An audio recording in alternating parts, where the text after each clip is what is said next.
Pires. Fantastic! What a way to claim your hat-trick. Pires picking out Bergkamp, and Bergkamp with a chance, and he's taken it! Brilliant goal! 10 minutes gone, Dennis Bergkamp gives Arsenal the lead. There's a ring! Arsenal have won it!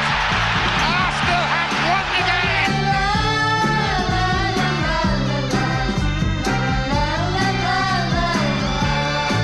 But he struck that well. Oh, he has struck that very well.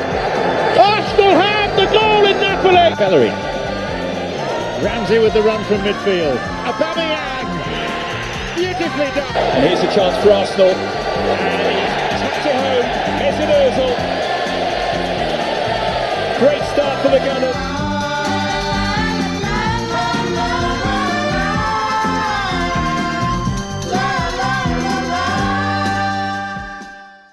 Good ball by Dixon, finding Smith. For Thomas, charging through the midfield. Thomas, it's up for grabs now. Thomas, right at the end. Hello, everyone. Welcome to the You Are My Arsenal podcast. My name is Jessica, and I'm your host. And you can follow me on Twitter at It's Jessinho. So we're recording this about 30 minutes after our loss against Manchester City. It was a 1-0 loss. And I don't know how I really feel about this game. It was a game that we were expected to lose because we were like massive underdogs, obviously. We started off poorly, giving up a goal within the first 2 minutes. And I'm starting to see a pattern that we tend to start off slow under Arteta, which is, something that he probably wants to deal with at some point. I don't know if it's the players or him, or I don't know what it is, but we start off slowly quite often. And as close as the scoreline really it really flattered us, I thought. I don't really think that, even though it was 1-0, we weren't really in it, if that makes sense. And Manchester City seemed to never really get out of first gear. They looked like a team that was really comfortable, and they weren't really afraid of us coming and scoring or anything like that. And they also looked like, if they were to give up a goal, that they felt confident enough that they would get a goal right back. All I really asked for for this game was a performance. And I kind of feel gypped a little bit because I still don't feel like I got the performance that I was looking for. It was another lackluster, risk-adverse display when we really had nothing to lose, and we were sloppy and shaky. Now, that being said, Benfica is the game that's really important for us on Thursday, and I think now there's massive pressure on Arteta to get it right. He took a risk, in my opinion, playing Saka and Aubameyang to a certain extent. I know he didn't have a great game, but I'm sure he wants to play him against Benfica, and also playing Tierney, who I thought looked rusty. He was probably trying to get some minutes in his legs, but I think it was still a risk to play him as much as he did. And again, I question Arteta's substitutions and in-game management. But if we beat Benfica, I do think that all will be forgiven, because that's really the game that we're looking forward to, because in my opinion, the only thing that we're playing for is the Europa League. And that's my little rant, if you guys want to jump on that. Yeah, no, I agree with a lot of what you're saying, to be honest. I thought the team selection surprised me because I did think he'd rotate, but I thought it was quite strange that he rotated both centre-backs because I think usually, like in a back four, you want consistency and you want kind of like them to have a run of games together. The probably the worst part was I said to Drew before, and we were talking about it, maybe he's played Holden and Murray there because they're better at defending their own box, and then 2 minutes into the game, the 5'7" winger gets the header on him. So it's just one of those things, isn't it, where it's to say we do start poorly, and it's not one of those things where we have like a little scare and then we kind of snap out of it. It seems like when we start poorly, it takes us like a good 20-30 minutes just to kind of build ourselves up from it. And we saw the same thing in the Aston Villa game where we had the scare where they scored the goal and it was counted up for offsides. And that should have really been the moment in that game where we said, okay, right, we're in the game now. And then they went on to score after that, like really soon. And then went on to win the game. I think it was 3-0. And it feels like it is becoming a bit of a theme, because I think some of the best teams in the league have almost styled themselves off of strong starts. You can look at people like obviously Man City, like they've always been strong starters. Liverpool, like have been brilliant starters over the last few years. And if we really want to kind of go to the next level, then I think there is like a really, really big need that we have to really kind of put our imprint on the game from the first minute and make other teams feel uncomfortable the same way Man City made us feel uncomfortable today. Because 1-0, like before the game, if you told me 1-0, I said, okay, that's not too bad, considering how well City are playing, and the fact that I agree, I think our focus is on the Europa League. But at the same time, we have to look at it in the sense that Man City could have scored before they scored. They could have scored a few minutes after they scored. They could have scored at numerous times throughout the game. So, can we really compliment our defending for the fact that they weren't finishing their chances? Like, I'm not really sure about that. And like, we compare it, like I heard the commentary, they were comparing it to when we lost to them in the League Cup. And even though that wasn't a good performance either, if anything, I could argue that I almost prefer that performance, because at least we gave it a go. And we had something about us offensively, and we were kind of getting in behind them and taking a few more risks. Whereas today, it didn't really have a rhythm. There wasn't really anything that would put Man City under pressure. And it's the same as you were saying. It's just something that I feel like we have to improve on. And so today, I'd have much preferred to go down swinging than kind of sleepwalk into a narrow loss. But at the same time, we weren't terrible. And it is, we have to have context. This is the best team in the country by like a margin, that have kind of been sweeping everyone away in their wake. And again, I do agree that Benfica is the biggest game, but at the same time, if we want to build as a club, we really need to get these performances under control. So I think for me, I don't know. At first, I probably wasn't too aggravated, but I think I'm more aggravated now. The issue for me is that everyone looks at the scoreline and says, "Oh, we only lost 1-0. Look at the other scorelines. City beat other rivals by." It's because those other rivals came out and actually tried to play football. We sort of were. I just don't think we actually came in with the plan to try to take anything. And for me, that's frustrating, not because you could say maybe on balance we should go out and think we can, although anything is possible. The issue is that performances string themselves together, and we weren't particularly brilliant against Benfica. And now we put in, I wouldn't even call it performance, because this for me was just, it was the intensity, at least from our end, apart from maybe a handful of moments, it was like watching training, and you don't really want to put in that kind of shift when you're about to go in to match against Benfica in the second leg. That is incredibly important. And because matches do string themselves together, it's very easy to lose your rhythm when you're not trying to keep your rhythm, even if you think you're not going to take something from City. So for me, that's the issue. And it goes beyond just rotation for me. I feel like we discussed in the YAMA chat, Luke, any day of the week, I'd rather go down swinging. Again, you can maybe count one or two instances where maybe you could look at it and say we had any percentage chance to score. City, I mean, like I kind of put it in other chats, like City didn't even put the key in the ignition. Really, they didn't really have to, because Pep sides are not notorious, but Pep sides know when they don't have to try, they can just be very comfortable. And the whole point is, it's almost like you want to force them to up their level by giving them something to consider, and we didn't do that. And that's why they'll go out and beat teams like Spurs and United and Liverpool. They'll do that because those teams will actually try to get something.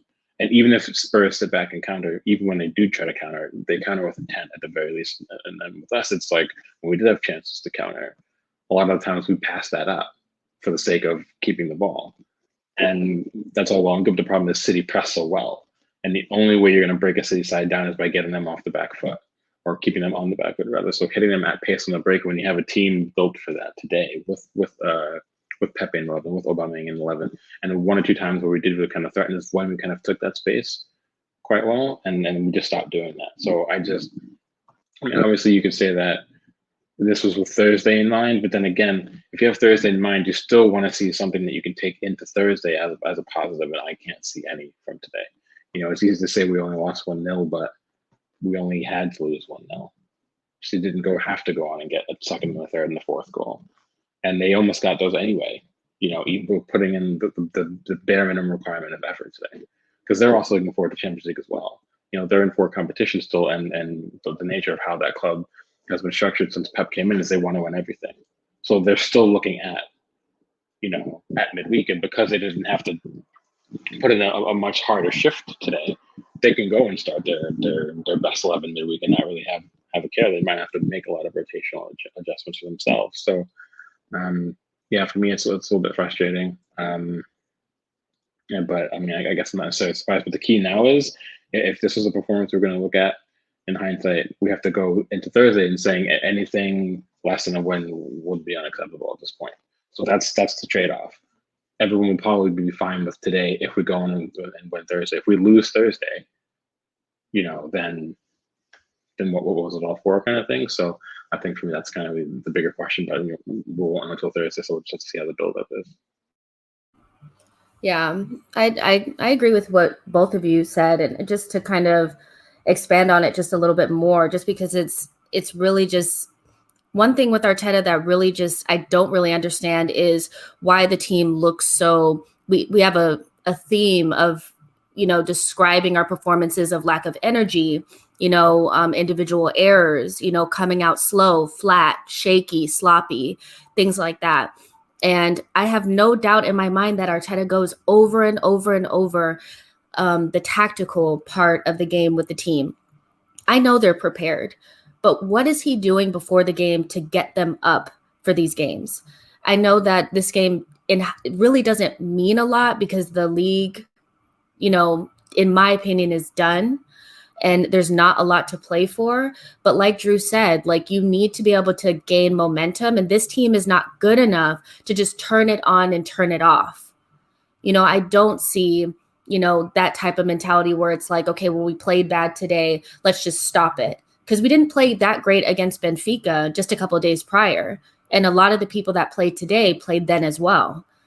So I'm wondering if Arteta focuses so much on the tactics that he forgets that other part of coaching where sometimes you just have to wrap your arm around the players and say, we're going to kick their ass, something like that. But I don't see a lot of fight in this team besides the 2 games that we played in the FA Cup last season, the semifinal and the final.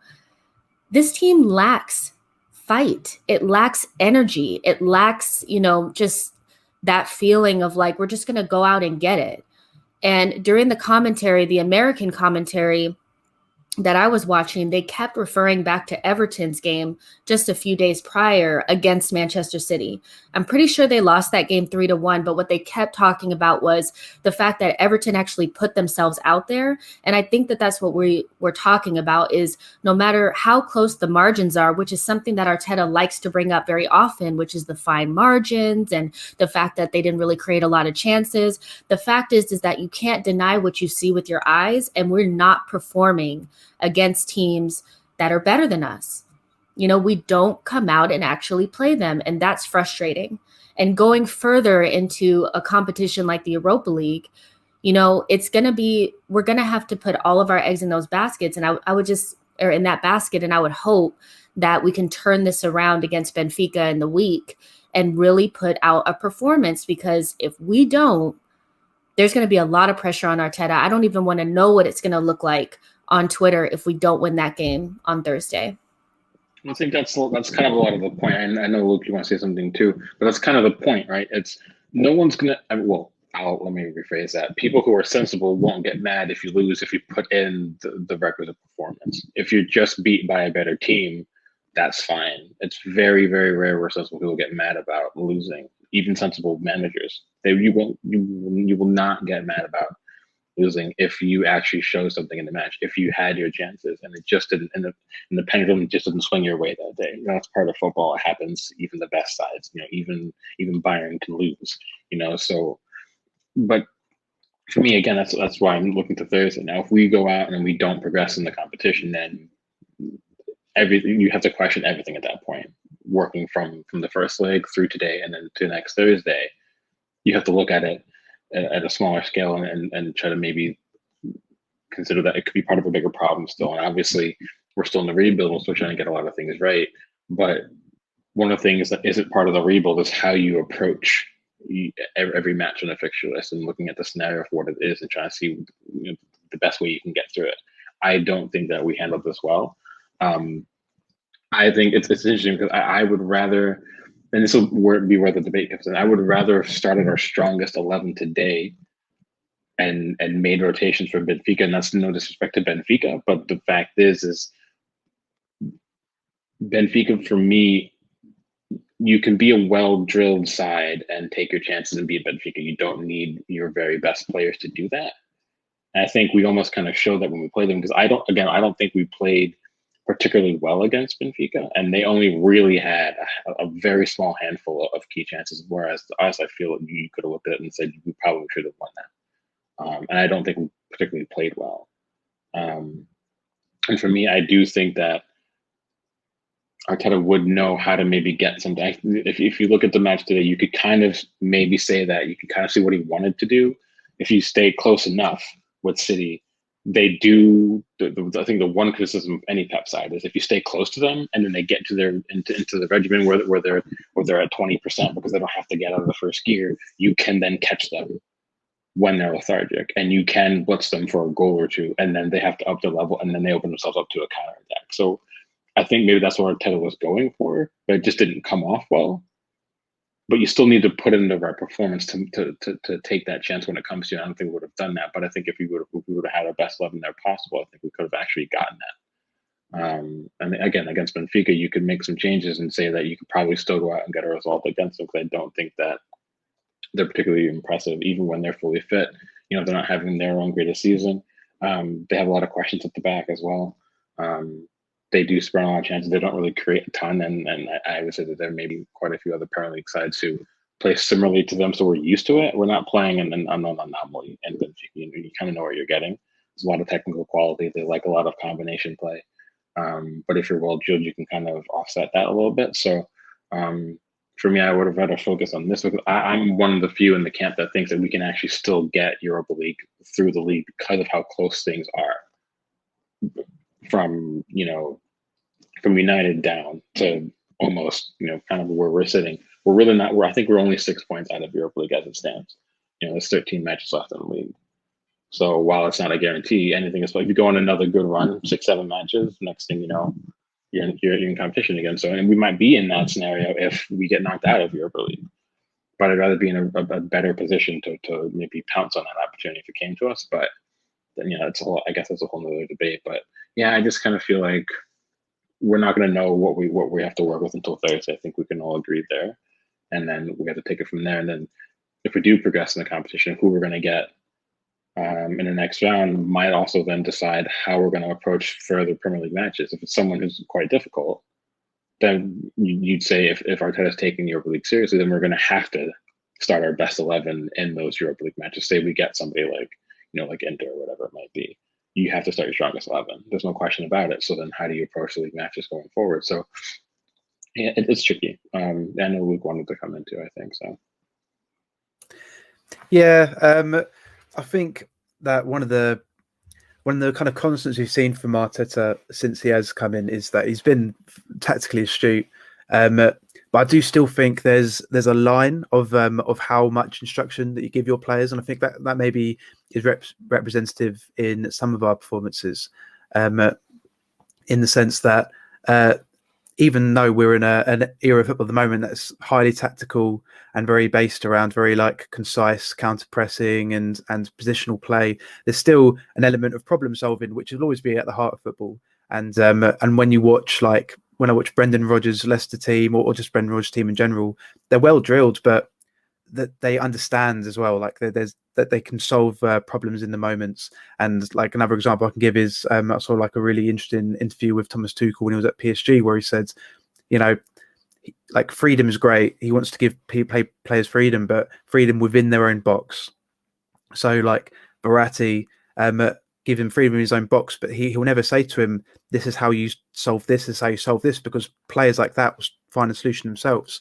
And we do have players in the team that really should be able to find these solutions. And I think sometimes maybe Arteta just has to loosen the shackles a little bit. And I think this kind of comes around to what you were saying, Jess, when you said that sometimes you just have to say, you have to kind of go with the emotional side as well as the tactical side. I think sometimes you have to say, this is our plan. I want you to do this, but in these areas, like, I want you to really just try and like have some freedom and just try and affect the game in the way that you feel is like the game requires.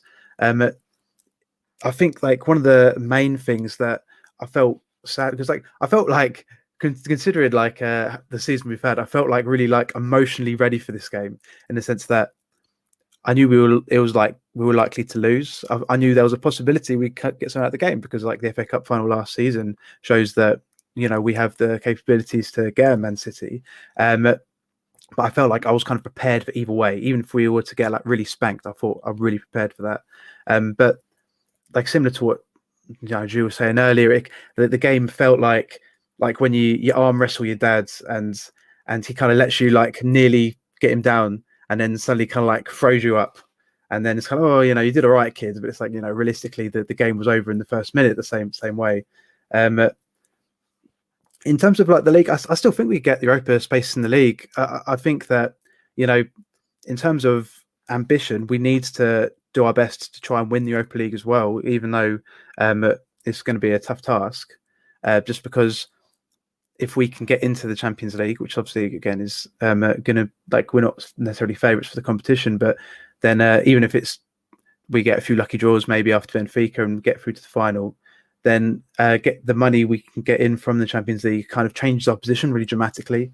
But I still think that even with going for the Europa League, I still think that we have the capabilities now. I think now we've got kind of a nicer balance. We can still make a push for the league. I think Villa are going to drop points. I think there'll come a point where West Ham start dropping points.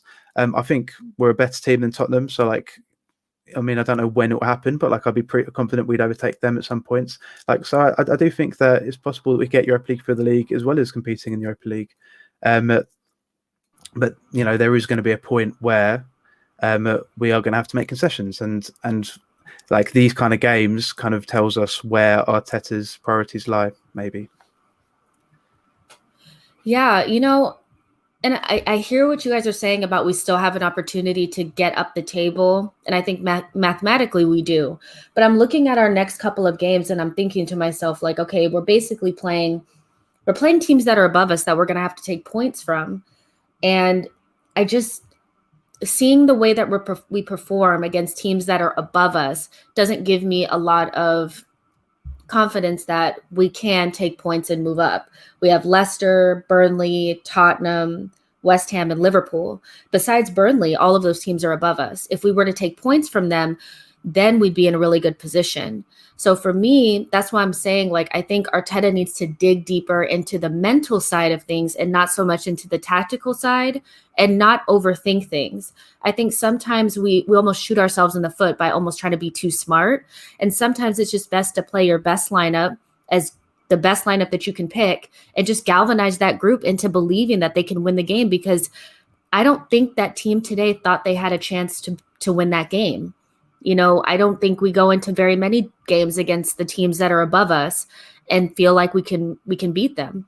What team have we beaten this season that was in form? There really isn't many.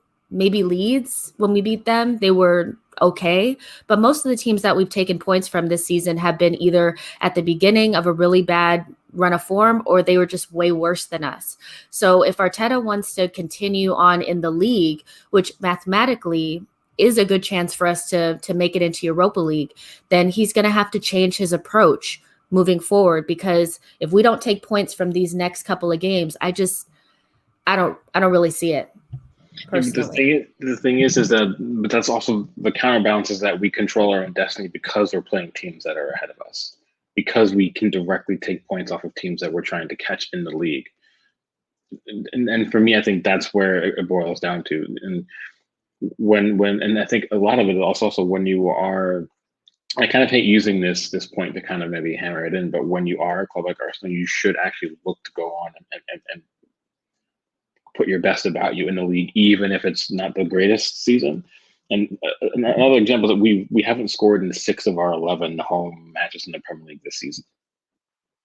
For me, that shows that we don't have that impetus when fans are irrelevant. It doesn't matter. You still need to perform when you're at home. You're still expected to perform at home. It's your home patch, So that, and for me, that's one big thing. Another thing is, if you look at the XG from today, our XG was 0.33.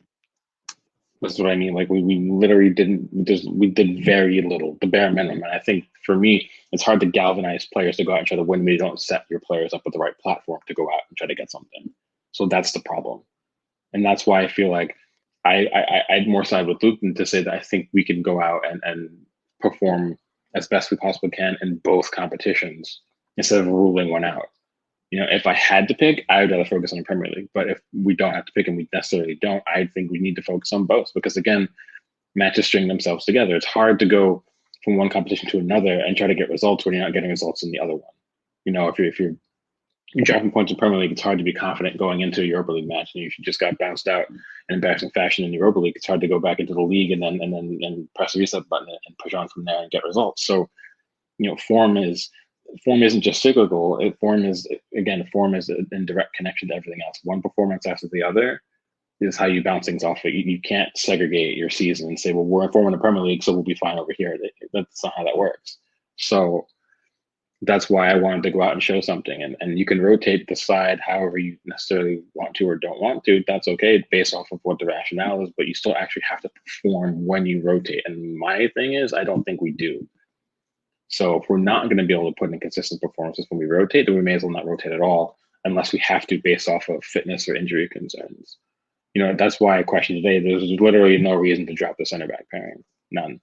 Like, if you look at the team and Arteta says, well, just based on argument's sake, if my first pairing is Gabriel and Luiz, then I want them playing as much as humanly possible together so I can get my best center back pairing, or what I deem my best center back pairing to be, to perform week in, week out, no matter what. There are very few bigger teams in Europe that rotate their center backs unless they absolutely have to. Either woeful fixture congestion, or usually if it's availability issues. If not, their best center backs play week in, week out. Maybe like every fifth match you'll rotate one in and one out.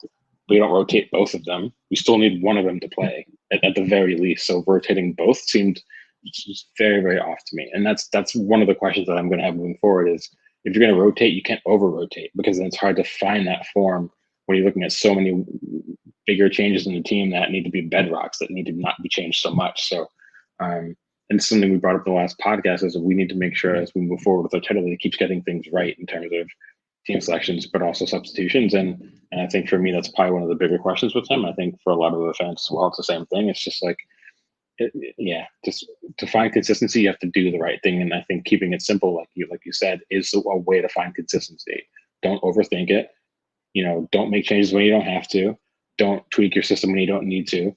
And if you're going to hammer on the fact that you want to really implement a system into the club, then you need to put faith in that system. When Klopp first came into Liverpool, they didn't have a brilliant season in his first year, but he was adamant about not changing much in his system, no matter what the results were, because you have to expedite the process of making sure that this is how I want to play. It has to be a bedrock of how we do things within. After 1 year that I've arrived, we have to be able to play this way confidently the next season.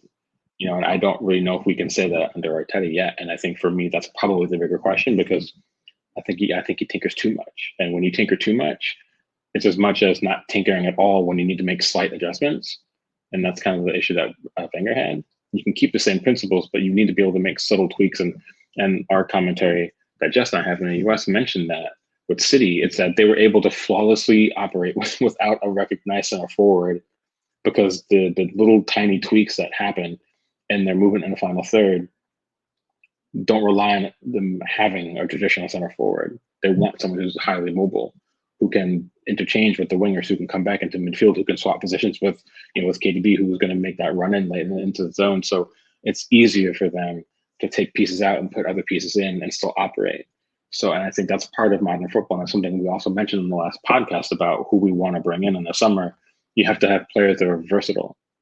So, and I think we have some players that are versatile now. So I think it should be easier for us to make changes if we rotate, just not making too many changes for the sake of making changes.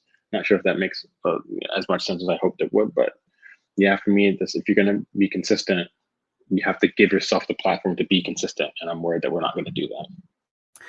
Yeah, I think there's definitely a balance to it in the sense that we all would have known that there was going to be a certain level of rotation among these kind of like this 3-game period, because both Benfica games are important, and Arteta has made it pretty abundantly clear that those 2 games are the big ones for him.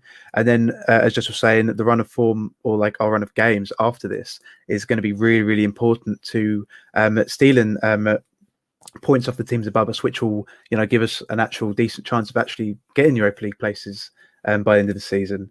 And there's one thing I always kind of think is, like, teams are a lot of time built on rhythm, and like Drew was saying, when you over rotate, you take that rhythm out of the team.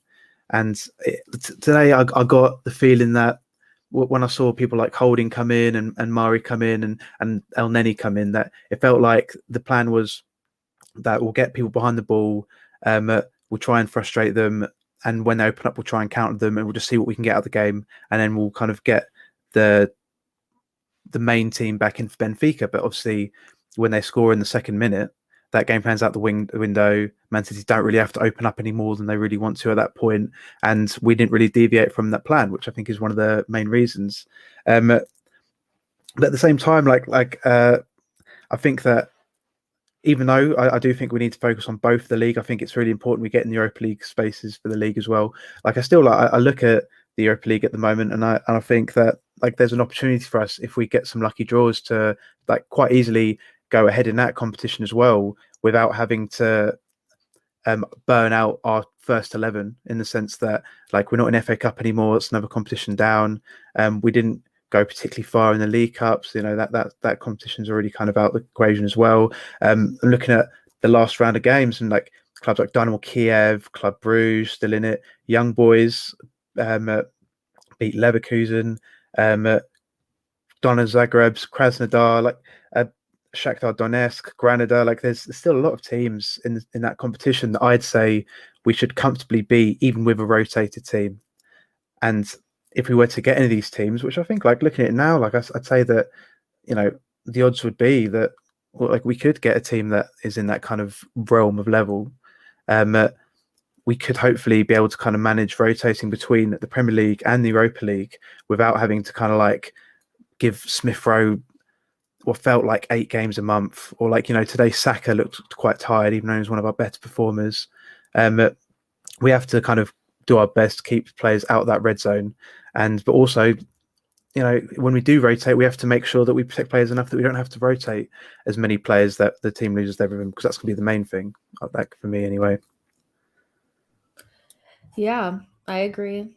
And, I'm looking at it, and, you guys brought up the center back pairings, which, I think is an important part of the stability of a team, is keeping the back line pretty much the same. And we're doing a lot of chopping and changing back there this season. I know some of it has been enforced by, Gabriel having COVID and David Luiz being out, on suspensions and things like that. But moving forward, now that David Luiz, Gabriel, Pablo Mari, Holding, they're all pretty much fit, it would be nice to see him choose a back line and just kind of stick with it. Tierney's back in. I would like to see for the rest of the season for us to just kind of pick the back line and keep it settled, because that also helps Leno out. It helps him be settled, and it helps the entire team. I don't think we need to be chopping and changing the back line anymore. But also, now that I've seen Pablo Mari and Holding play against better opposition, I'm thinking that maybe we have overplayed the thought. I know a lot of fans felt like that was our strongest pairing, and I kind of felt that same way too, but they actually weren't tested as much as maybe Gabriel or David Luiz have been.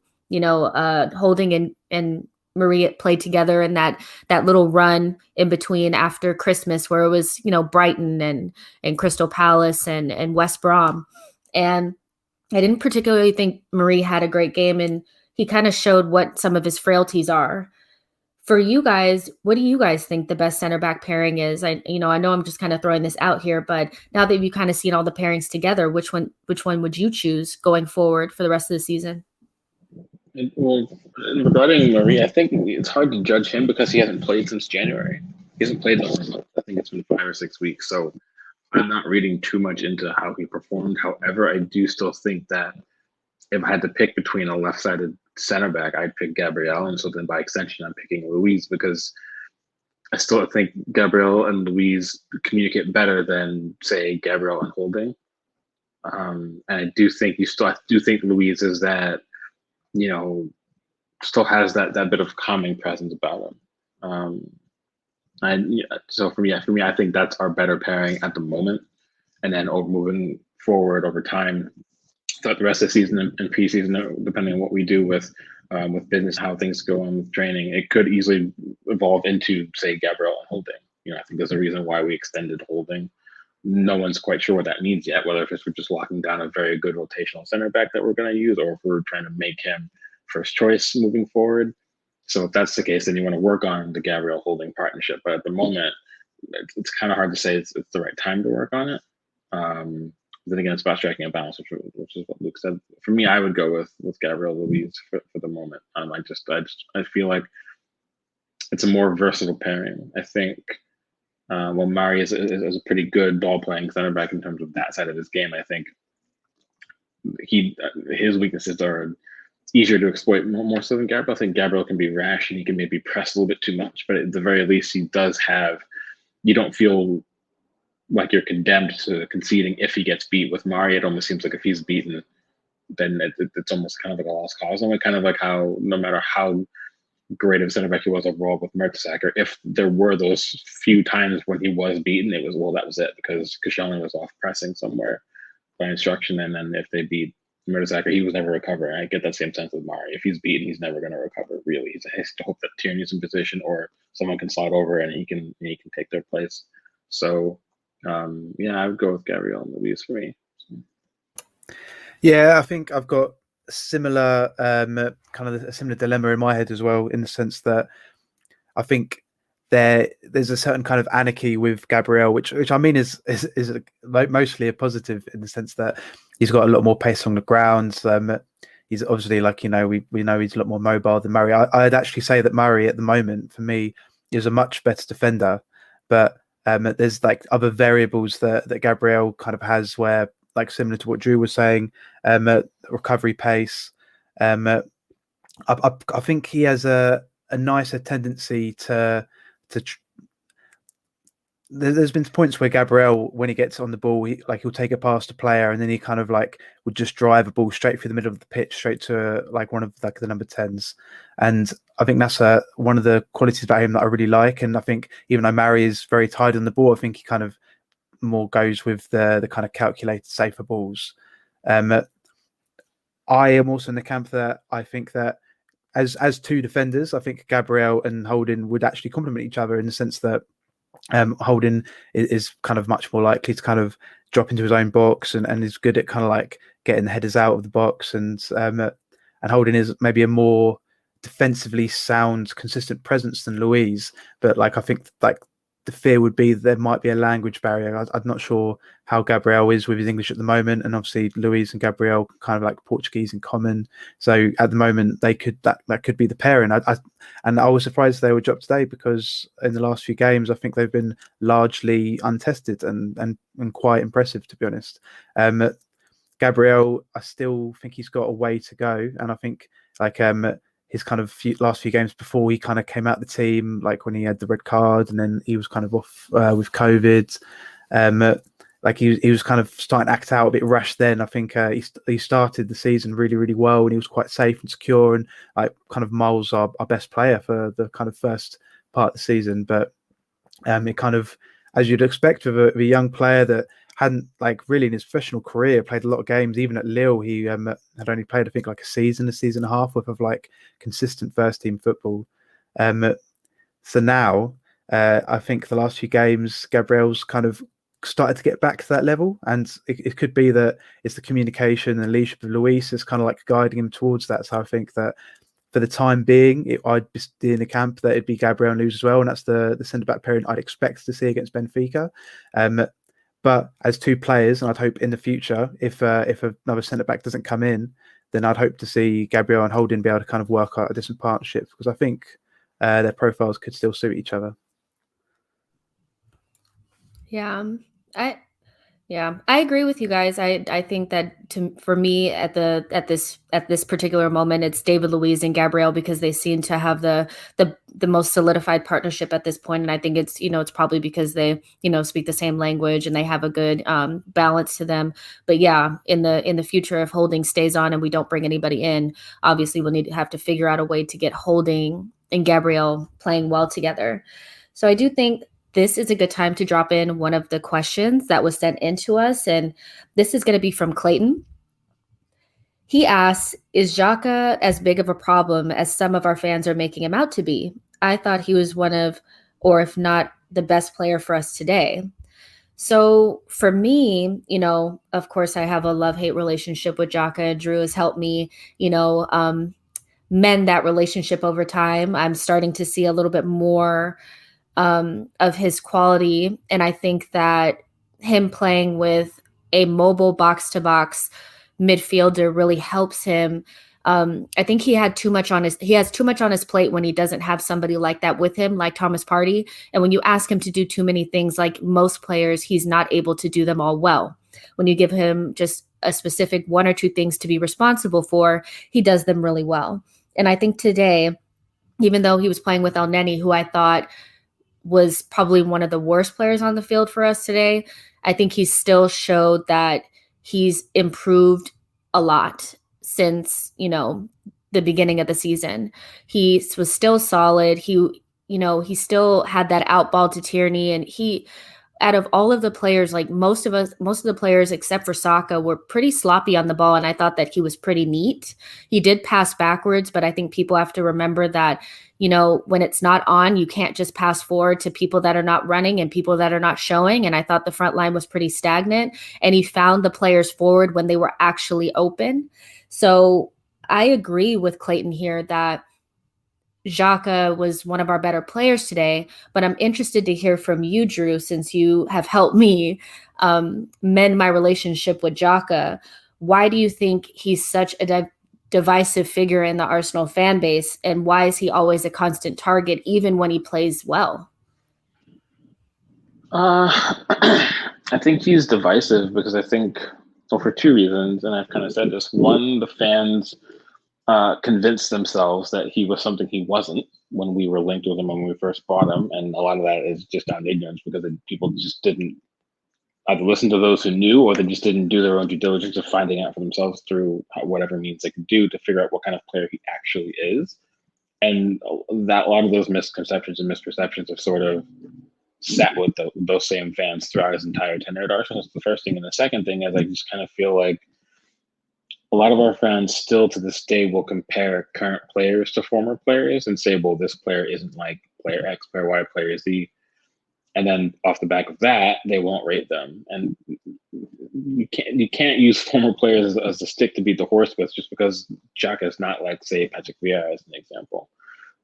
Or there are fans that are sitting there and saying, well, we've been out of the top four every year when Xhaka's been out of the club. It's no coincidence. But the problem is that's not how football works. It's not how team sports work. It's not one player's fault that a whole team can't make Champions League.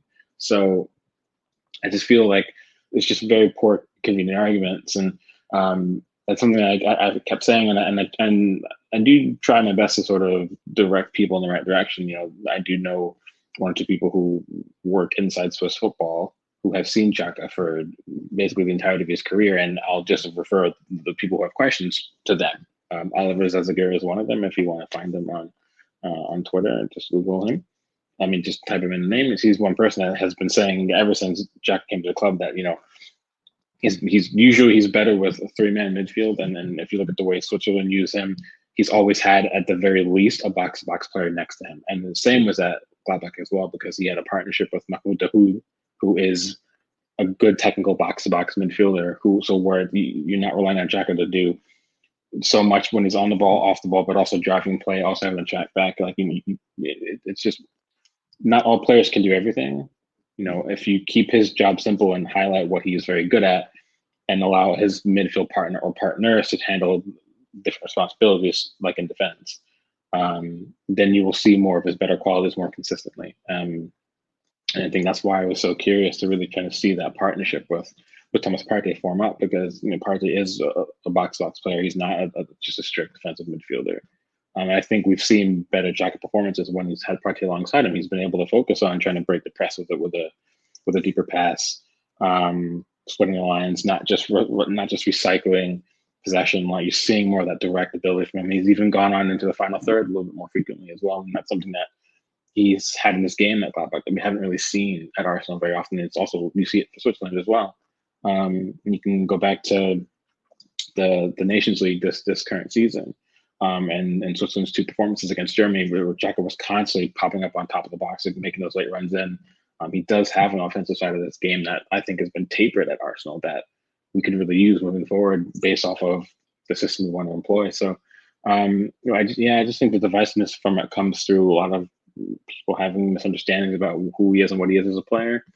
I think the issue that happened with his sending off, I think a lot of fans took that to heart in a big way, and I think that sort of tainted their opinion of him to the point of no return, rightly or wrongly. So there's a lot of issues, but like I've said, there's a reason why Wenger, Emery, and Arteta have made him a very key part of what they're trying to build. If 3 managers all think that, with 3 managers who kind of all play a different system, and they want Xhaka as a part of it, I think there's a reason for that as well. So, yeah, but I just think the divisiveness nature comes from earlier on in his career, and a lot of fans, and not just our fan base, and most fan bases, once they make their mind up, it's hard to change it. And instead of trying to, to revamp their thought process, they'd rather just try to find ways to prove themselves right, rather than saying, okay, maybe I got it wrong. Let me see if I can think through a different lens. So I think for me, that's kind of where it boils down to. Yeah, I think from fairly early on, Xhaka became something of like a lightning rod, because Xhaka coming in, along with a few other players, at the timing of it kind of coincided with what you'd call kind of the demise of our league position, in the sense that, we've fallen out of the Champions League places right now. Last season, we kind of just about got Europa League places. And this season, at the moment, we're not even in Europa League places. So I think him, like, you can look at like some Staffy as well. There was a select group of players that got the whole blame for the demise of the club. When, obviously they've had moments. I think that one of Xhaka's problem is that he has steadily improved over his time here, but I've always felt like he was close to one mistake away from everyone believing he was exactly the same as he used to be. And the same thing, you still see criticism. Xhaka gets sent off too much, when I don't think after the red card he had earlier in the season, I think he's had a red card for like over a year before that. So I think that sometimes players just get pegged with a certain brush, and it's hard to kind of shake that in the footballing world, because all it takes is one thing, like a small thing, to reinforce that rhetoric again, and suddenly we're kind of straight back to square one with it. I've always appreciated Xhaka for the effect he has on the players around him, like first and foremost, in the sense that I think out of all the midfielders we've had, not only now but recently, is that he has a much better picture of the game, and I think he has a much better understanding of what the game requires at different times. And that doesn't only affect decisions for himself. He's like when I watch Arsenal play, like, he's the captain on the pitch, and he might not have the armband on, but I think that the players look to him with the same kind of esteem that they would a captain. I think that I agree a lot with Drew in the sense of like how he's been used, in the sense that under Wenger he played very, very deep, and I think he was caught out a lot very deep because he didn't really have a lot of players around him at that point. He was caught out a lot on counter presses, and he was kind of slow on a half turn. And then with Emery, I just think our playing under him was just so chaotic to the sense where Xhaka struggled to kind of get like a real kind of foothold on the team. But I think that's probably the same for a lot of the players. I think the main thing that's happened under Arteta is that he's like when Arteta first came in, Xhaka was playing something of like a utility left back, and he wasn't kind of playing in that number 6 role. And since he's been there, there's always been like a very defined pivot. So like Xhaka's had that support, and I think even now you can see that Xhaka's as you were saying, like at the moment he's kind of got a bit more license to get a bit further up the pitch and affect the game a bit higher up. I still think it's quite a strict pivot in the sense of position. So I don't expect him to kind of be getting into the box. But it's that kind of support, like he's able to kind of magnetize it to the game. So he's not just receiving the ball off the centre backs. Now he's able to kind of get into the final, like nearest the final third, and he's kind of people able to bounce passes off of him, and he can actually make passes. And I think we kind of see that at different points. Remember, like right at the start of the Southampton game, it was Xhaka's pass that put Lacazette through, where he really should have made it 1-0 straight on. And I think there's like other parts of the season where we can see that Xhaka can be a creative influence off the pitch. So I'm not sure if Xhaka will ever not be divisive, because I think that it gets to a point where if you have history, then it's hard to really shake that history. But I hope that he stays, and I'm actually been quite impressed with how much he's grown this season, especially since the red card, to be honest. Yeah. And I one thing that I don't think fans take enough into consideration when they're thinking about players that they don't particularly like Xhaka and Bellerin and players like that, even Lacazette to a certain extent, that sometimes the manager actually rates this player, so there's absolutely nothing you can do. And Xhaka, unlike some of the other players, has been rated under every single manager that's had him up to this point. So that has to tell you something. And I think something that's, not talked about enough in regards to Xhaka is his leadership. I know that he makes mistakes, and sometimes he lets, parts of the game frustrate him to the point where, he gets a red card here, a red card there, or makes a bad tackle or something like that. But to me, I see what Arteta sees in him is in regards to being a leader.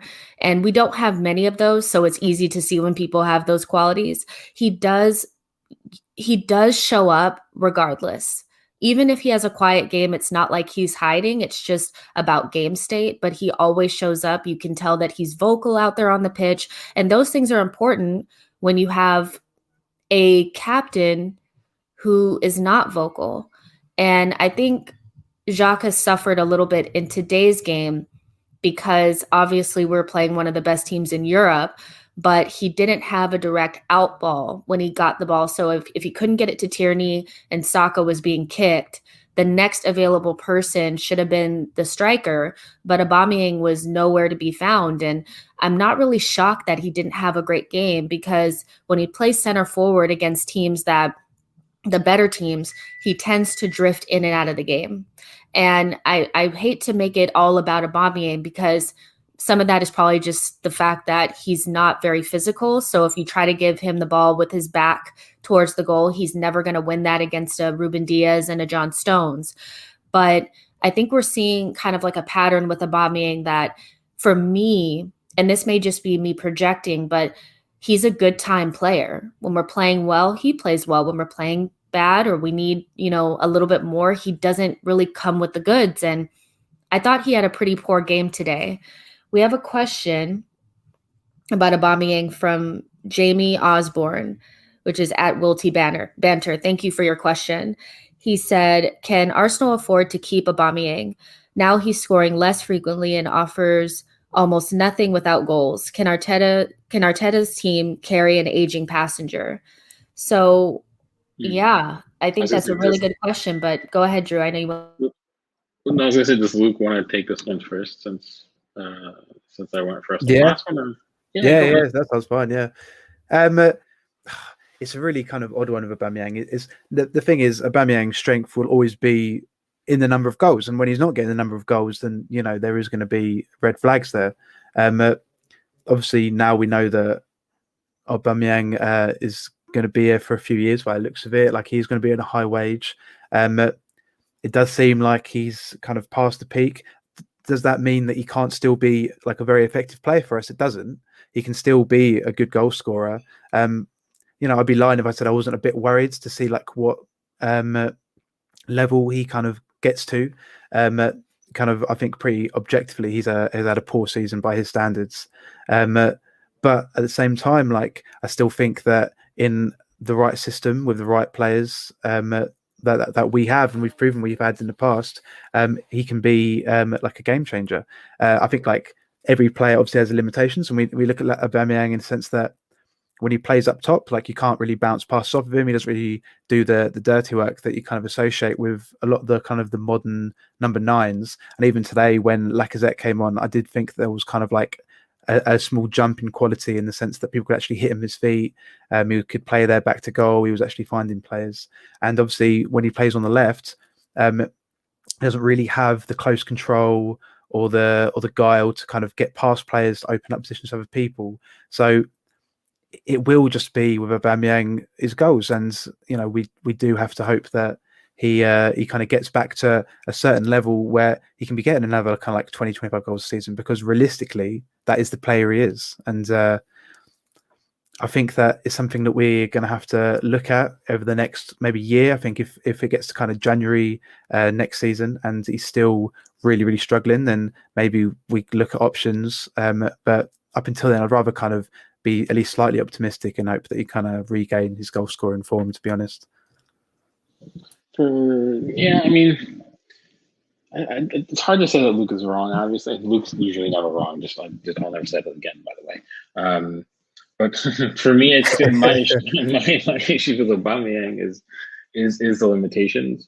And like you said, Jess, he comes off like a fair weather player, and that's because the type of player he is conducive to being fair weather. When you're a poacher, you really rely on everybody else, and when everybody else isn't playing, you're going to disappear in the match, and it's constantly been that way. It certainly was that way at Dortmund, and a lot of Dortmund fans still joke that 1 minute, it's classic Oba to get you a hat trick against Leeds and then completely disappear for the next match or two because he's not getting his chances, and he's very much been that way. He does. When things are going quite well, he'll get you goals in 3, 4, 5 matches in a row sometimes. But then if you're not performing well, he'll go 5, 6, 7, 8 without a goal, and that's happened to him twice this season for a reason. For that very reason, in fact. So it's hard to. He's still the kind of player you can highlight in a system if every week you're going to get him chances. But at the same time, if you want to play more expansive football and you have residual requirements for your center forward to really sort of have to hone into and contribute in other areas of the pitch, it's hard to say that we're fine with him just being that way. But again, it also depends on who's available. If we don't if you don't get Odegaard in, for next season, is Smith Rowe going to go back to the 10 role? I feel like Smith Rowe played better with Lacazette than he has with Aubameyang personally. So that's already one of the issues that you can maybe look to moving forward. But like I said last week on the pod, because we gave him that contract, we always have to build around him now for the remainder of it, or else we've just wasted X however many, hundreds of thousands of pounds per week on a player who might not be playing every week. That seems a bit silly to me. So I think that contract sort of told you where the club was going to go. Again, rightly or wrongly, depending on the need at the time, based off of where we are currently. That's a whole other debate. But I feel like now you have to do what it takes. You have to go back to how it was, with Wenger and how it was with Emery. You have to make him, the biggest threat in your 11 every single week, and you have to get him goals. He has to be up there every year. With the likes of the Jamie Vardys and the Harry Kanes, and that he has to be there. And if he's not there, you're not doing enough. So if that's what it has to be, it has to be. But now it's on Arteta to say, I have to make it work with Oba in my 11 every week. So now we have to see if Arteta's going to be able to make those changes, those little tweaks to his tactics, so we can highlight Oba as much as he needs to be highlighted. Or is it going to be another question of, well, now do we have another square peg in round hole scenario that we've seen for so many seasons before that? So it's going to be questionable for me. Yeah, I just wanted to quickly kind of think, because I thought it was really interesting what you said there about that Arteta would have to find some sort of tactical setup that allows Aubameyang to kind of get in these positions, to get these chances. And I think there's also a balance to that, like we were saying with the rotation, in the sense that I thought that earlier in the season when we were playing really, really poorly and the system was something of Tierney playing left centre back, but kind of running into left back, and then Saka was kind of playing wing back, but also kind of coming inside, whilst Aubameyang was on the left wing. I thought a lot of the thinking of that was to kind of so that Tierney and Saka would do the job as a left wing for Aubameyang, so he could kind of run from out to in and not get picked up by the central players. But the problem we had from that was that committing so many players to left flank to kind of almost take that responsibility away from Alba really hurt our general play. And it was only after we kind of abandoned that and went to having like a defined number 10 and allowing the other two attacking midfielders to kind of get up and alongside them that we found like a much better kind of centrality to our play and actually started to look better. I think I completely agree. We're going to have to do something to get goals out of Alba because that's the best thing for him. It's the best thing for us because when you have a player that can potentially get 30 goals a season, you have to make concessions for them to get into positions. But I think the really tricky thing for Arteta will be that he needs to try and do that without kind of wrecking a decent balance that could be like the starting of a good kind of platform for us to build forward now. Yeah, I echo everything that you guys are saying. And that is one of my biggest fears is that, because we've, put so many resources into keeping Aubameyang for 3 additional years, that we have to somehow make it work. And at the beginning, I was thinking, well, maybe he can be, kind of like a backup striker to somebody else that we bring in. But that really depends on if we even are capable of bringing somebody in. So just focusing in on Aubameyang, just, as the focal point, I think that there are ways that we can support him a little bit more and get him into better positions. I do think that maybe having somebody closer to him to do some of the link work is better. I think he was really isolated today and that hurt him. And getting Odegaard in and around him, almost like an Ozil, will help him out as well. But we just haven't had the chance to foster those type of relationships because it's been such an up and down season. Lacazette's been playing in that position. ESR has been playing in the 10. But I think if we really want to make it work with Aubameyang, he needs the type of 10 in and around him that can slip those balls in behind that he can run onto. Like Emile Smith-Rowe, as good as he is as a central player and playing in between the lines, he doesn't have the same vision as a player like Ozil or Odegaard. And so I don't think he's a great fit with Aubameyang right in behind, whereas he's a better fit with Lacazette because they can ping it off of each other. So I think moving forward, if we continue to play Odegaard, which we should because we brought him in on loan, so we should push to continue to play him. I think even there was a moment in this game where Odegaard got into a good position and did a one-time little slip ball into Aubameyang. It didn't come off, but just that thought process to get him in and behind the defense was what we need to see moving forward, because that's really, to me, Aubameyang's bread and butter. If we keep hammering crosses into the box at Aubameyang's head, he's never going to get those. But if we can figure out a way, like David Luiz in the semifinal against Man City, he was able to push into the midfield and slip Aubameyang in behind. That's what we need to do in order to unlock him for the rest of the season. So I think there's an opportunity for it, but it has to be done over and over again so that it works and we build those relationships. The issue, real fast, I know we have more questions. We don't have a lot of time to keep it under time, but the issue with that is that's also predicated on who you're playing against. If you're playing against a high line, then you're worrying about slipping balls too, but a lot of teams also don't play high lines. Like if we play at Burnley, Aubameyang is almost essentially useless. They're never going to play a high line. They have 2 banks of 4 in the box more often than not. It's hard to get balls into the box through. It's hard to get balls in the air through. So then that becomes the problem. It's a very situational. And one of the reasons why Oba scored so many goals in Bundesliga is not because Bundesliga teams can't defend. It's because most Bundesliga teams press. Most Bundesliga teams play a higher line. Therefore, it's easier to be quick on the break. In the Premier League, even a lot of teams that do play on a high line, they don't press the same. Therefore, so it's easier to get numbers back faster if you're not a hyper-pressing team. So that becomes the dilemma then. It's all well and good to play a player behind him and that can slip him through, but if there's no pace to slip him through, then he becomes relatively useless in the match because he can't hold play up. Then that's when, like today, you'll see him go out on the left and isolate himself, and the combination play is not there. And it's very easy to isolate him on the edge of play when there's only so many things he can do to create space for himself. That's the other problem. Where when you look back for a player like Thierry Henry, when he used to go left, you had faith that he would beat his man because he could, because he was so good on the ball, because he had that turn of pace married with that technical quality that Aubameyang doesn't really show. And while he might have some of it, it's not consistent enough. And when he does try to take his men on, usually it doesn't come off very well. So that for me is that now becomes the problem. So that's why I'm saying it's a little bit more tricky. And I feel like if you have a center forward that always is trying to roam that way, if you also then have to have everybody else in the final third roaming as well, because that's the only way to get a defensive out of their shape.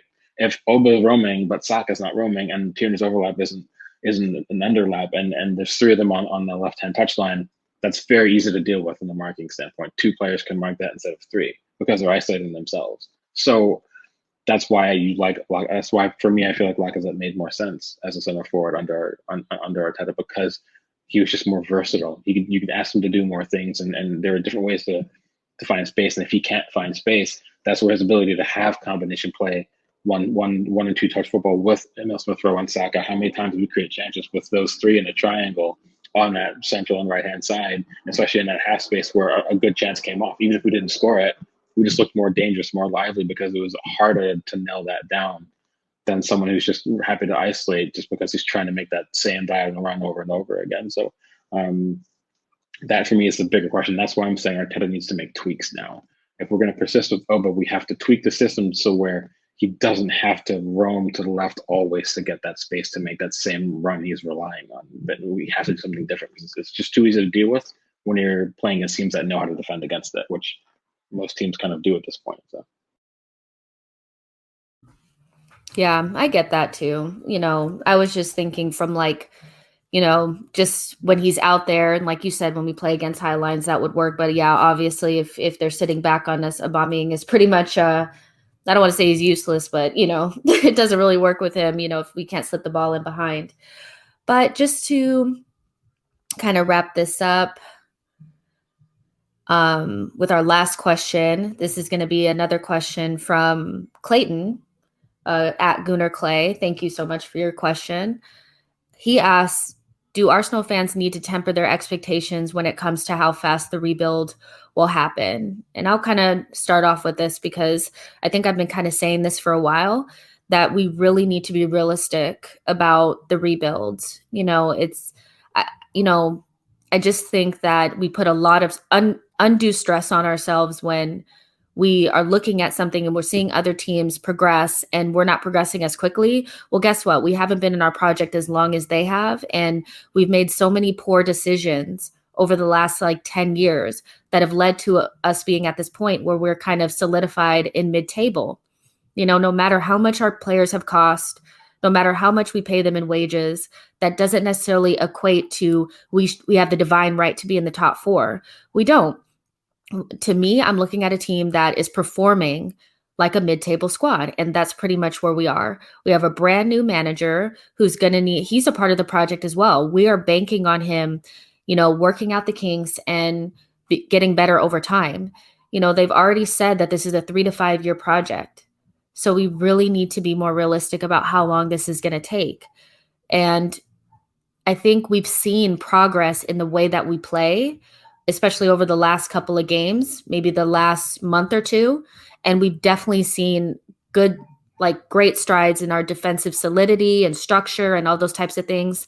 But only with time will we really see true, movement in terms of us moving up the table. I just think right now the margins are so fine. We're not good enough to really beat them. So we're just slipping over and under, as most mid-table teams do. I think that this is a much longer project than people think. And we just have to be ready for the ride. That's my little, yeah.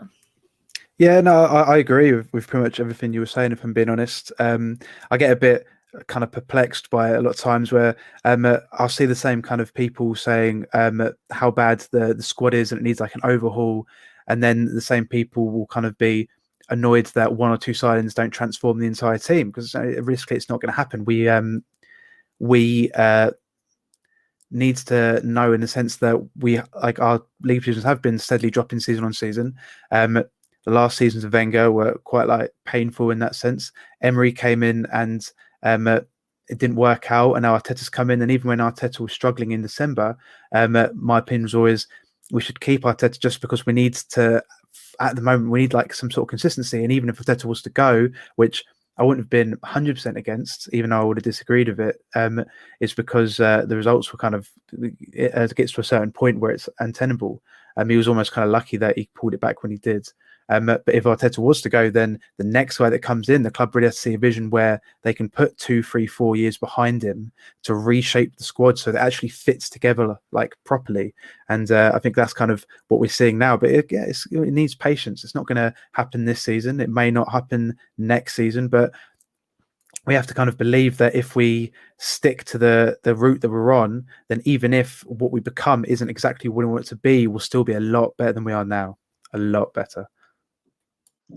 Yeah, no, I mean, I feel like most people who are rational and sensible kind of feel like this rebuilds, they take time. But I think, again, a lot of the fans will look at the club and then based off the club's prestige and gravitas would then say, well, it's Arsenal. We should be where all these other clubs are. I want to get back as quickly as possible because of what the club is or who the club was, rather than what the club's actual current state is in. Those are two different lenses to look at, and a lot of people only look at it through the lens of that historic bias. That for me is the bigger problem. So, I mean, yeah, I do think a lot of fans do have to taper their expectations. I understand the frustration because of the league drought. That part I do get. It is frustrating not competing like we used to. But again, this is the hardest league in Europe to compete in because of how much money is there, because of how many teams have access to it, how many good players are coming into teams that were historically, mid-table side, maybe just outside top 7, that we comfortably beat, week in, week out for, majority of the, Premier League history. And now it's a little bit different now. And we have a lot of things that we need to continue to get right to get us back to where someone like West Ham is currently, a team that deserves a lot of credit this season, but most say we, on the strength that we need to be ahead of clubs like that, moving forward, not necessarily right now because they're a little bit, in better shape in their product than we are. But then in 2 and 3 years time, like Edu has said, this is, this in 2022 or 2023 is when the club really needs to go on and push, and we're not there yet. It's 2 years from now. So I just don't think a lot of fans are going to be that willing to be patient to wait another 2 years on top of this one, especially if we don't win Europa League, and especially if we don't get Europa League in the league, and especially if we finish 10th or 11th. There's no way a lot of fans will be patient enough to wait another 2 seasons to see the progress a lot of them deem an immediate requirement rather than a long-term, project kind of build sort of thing. So, yeah, well, let's see how it goes. I mean, I think a lot of fans do need to taper their expectations. I don't think they're going to. So, I agree. Well, you guys, we've come to the end of the show. Again, we hope that you enjoyed it as much as we enjoyed recording it. I want to give thanks to Gunnar Clay, Will T. Banter, and Bulgarian Gunnar for your lovely questions. We really appreciate them. And again, if you guys ever have questions that you want to send in to us for the shows, you can DM it to us at You Are My Arsenal. And that's where you can find us on Twitter. This is Drew, Luke, and Jess. And you can follow me on Twitter at It's Jessinho. And yeah, we'll be here in a couple of days, right, guys? Yeah, definitely. Yeah, we'll be here in a couple of days. We'll send out the information for the podcast for the next one, but you'll be seeing us, and we'll see you guys on the next one. Bye, y'all.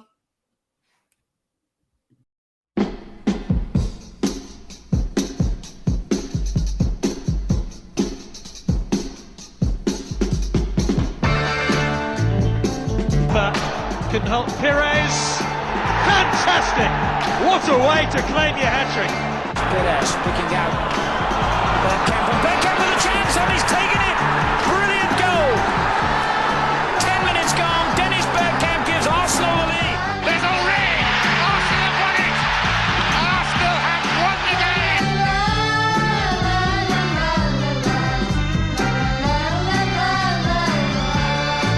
But he struck that well. Oh! He has struck that very well. Arsenal have the goal in Napoli. Bellerin. Ramsey with the run from midfield. Aubameyang. Beautifully done. And here's a chance for Arsenal. And it home. It's an Ozil. Great start for the Gunners.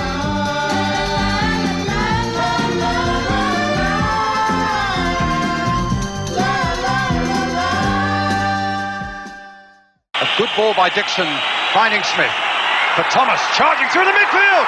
Thomas, it's up for grabs now. Thomas, right at the